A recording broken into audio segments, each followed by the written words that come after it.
Alors, pour cette semaine du 27 octobre, comme on approche Samin ou Samhain, selon comment tu le prononces, eh bien, j'ai eu envie d'une guidance un peu spéciale pour aller t'aider à entendre les messages de ton âme et notamment ses blocages. Et pour ça, j'ai eu envie d'utiliser l'oracle du cri des âmes d'Isabelle Serre. Et d'ailleurs, pour cette semaine, c'est celui qu'elle recommande. Mais j'ai également utilisé, et tu le verras, si tu me commandes ta carte entre 1 et 4, je te répondrai avec un tirage uniquement pour toi, avec le dé de François Grunberg. Alors, quelles cartes vont sauter? La carte numéro 1, donc tu peux laisser en venir à toi en même temps. La carte numéro 2, tu peux laisser venir à toi un chiffre entre 1 et 4. Et après, tu découvres en fait quelle est la blessure qui va te parler et que tu vas être amené à transformer cette semaine. Tiens, la carte numéro 4, il y a deux cartes qui ont sauté en même temps. Alors, si tu as choisi la carte numéro 1, tu tombes sur les doutes figeants. Donc là, vraiment, cette semaine, qu'est-ce qu'on te demande? On te demande déjà à aller écouter tes peurs. Qu'est-ce qu'elles ont à te dire? Parce que parfois, quand on est figé, eh bien, on s'imagine des choses qui ne sont pas forcément réelles.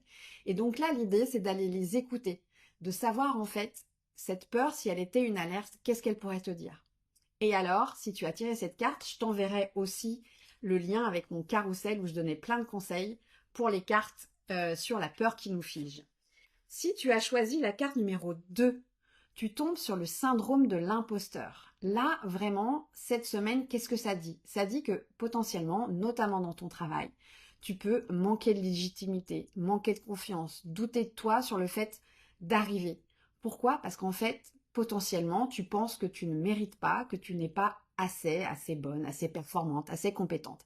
Et donc, du coup, tu passes ton temps à te dévaloriser.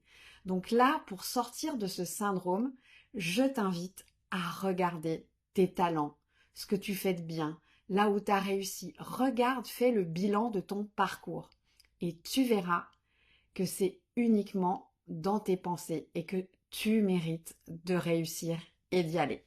Fonce!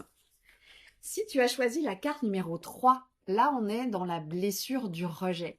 Donc qu'est-ce que ça veut dire pour toi cette semaine? Ça veut dire que potentiellement, eh bien, tu peux souffrir et interpréter que le silence des autres ou le fait que tu sois pas intégré, c'est qu'on te rejette. Et donc là, ça va demander d'aller eh bien parler à la petite toi ou au petit toi pour que vraiment vous puissiez ensemble pouvoir eh bien vous parler, vous donner beaucoup d'amour et beaucoup de douceur. Et justement, j'en ai parlé là très récemment de cette blessure du rejet et donc à toi aussi, je t'enverrai mon carrousel. Et si tu as choisi la carte numéro 4, il y en a deux.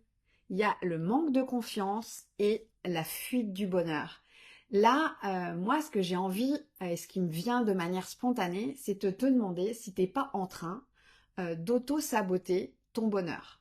C'est-à-dire que potentiellement, comme tu manques de confiance en toi et peut-être que tu manques aussi d'estime de toi, que tu vois pas la belle personne que tu es, eh bien, tu as tendance à potentiellement aller eh bien, saboter ton bonheur. Et vraiment, moi, c'est ce qu'il y a. Donc là, c'est reviens à toi, reviens aussi à la petite toi. Et si tu as choisi cette carte, je t'enverrai mon soin collectif pour se connecter à son enfant intérieur. Parce que vraiment, là, c'est profite et regarde tout ce que tu as autour de toi. Et tu mérites d'être aimée et tu mérites d'être heureuse. Je vous dis à la semaine prochaine pour une prochaine guidance. Et oui, parce qu'on est lundi. Et le lundi, c'est notre rendez-vous guidance.